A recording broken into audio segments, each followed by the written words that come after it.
কেশপুরের তপশিলি উপজাতি অধ্যুষিত এলাকার লোকজনকে মাছের চারা বিলি। কেশপুরের তপশিলি উপজাতি অধ্যুষিত এলাকার ১৬ জন উপভোক্তাকে বিভিন্ন মাছের চারা তুলে দিল মৎস্য দপ্তর। দপ্তরের আধিকারিকেরা জানিয়েছেন, এয়ার ব্রিদিং ফিশ কালচার নামে এই কর্মসূচিতে মূল লক্ষ্য তপশিলি উপজাতির লোকজনকে আর্থিকভাবে স্বনির্ভর করা, তাদের শরীরে পুষ্টিগুণ আরও বাড়ানো।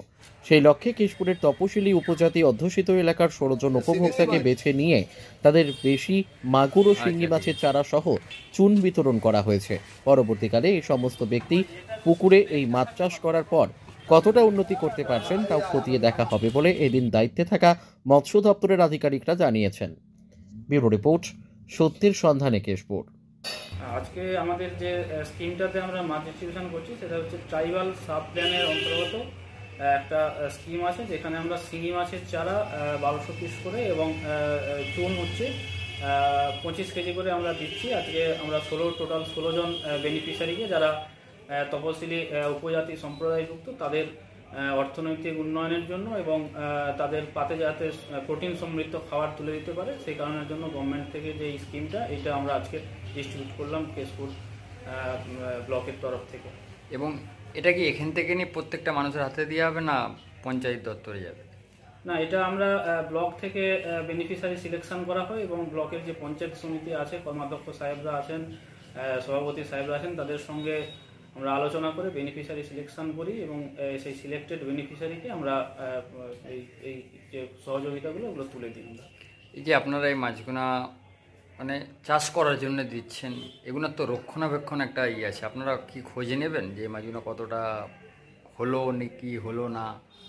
হ্যাঁ, এটা আমাদের তো রেগুলার একটা থাকে যে যারা মাছগুলো নিয়ে গিয়ে ছাড়ছে তারা কতটা কি করতে পারলো এবং সেখান থেকে তারা কতটা উপকৃত হলো সেটার একটা তথ্য আমরা প্রতিবারের মতো এবারেও নেব এবং আশা করছি এবারেও খুব ভালো ফল আমরা পাবো। যারা নিয়ে যাচ্ছে তারা খুব ভালোভাবেই চাষ করতে পারবেন। আগের বারে কি এইভাবেই বিলানো হয়েছিল? হ্যাঁ, আগেবারেও আমরা গতবারেও দিয়েছি। আমরা গতবারের তুলনায় এবারে কিন্তু অনেকটা বেশি সংখ্যক আমরা দিতে পারছি এবং সঠিকভাবেও আমরা সুন্দরভাবে দিচ্ছি এবং বেনিফিশিয়ারিদের বা এলাকার মানুষের যথেষ্ট সাড়াও পেয়েছি। প্রত্যেকে খুব আগ্রহী এই বিষয়টাতে। আগের বারে কতটা চাষের এই যে মাছ চাষের প্রতি মানে বেনিফিশিয়ারিদের আগ্রহ ছিল আগের বারে, মানে কতটা হয়েছিল ফসল, মানে কি বলে মাছ বেড়েছিল? গতবারে যারা মাছ চাষ করেছিল তারা প্রত্যেকে এসে আমাদেরকে বলেছেন যে তুমুল পরিবর্তন ওরা পেয়েছেন।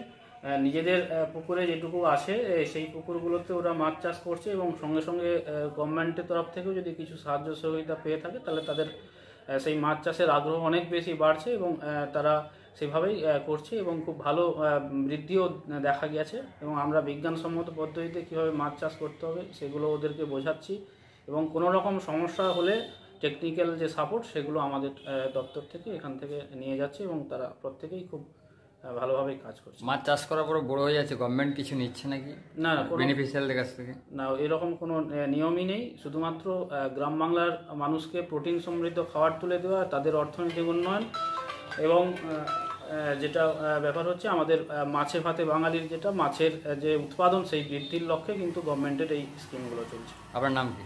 আমার নাম সুশোভন সাউ, মৎস্য সম্প্রসারণ আধিকারিক, কেশপুর ব্লক।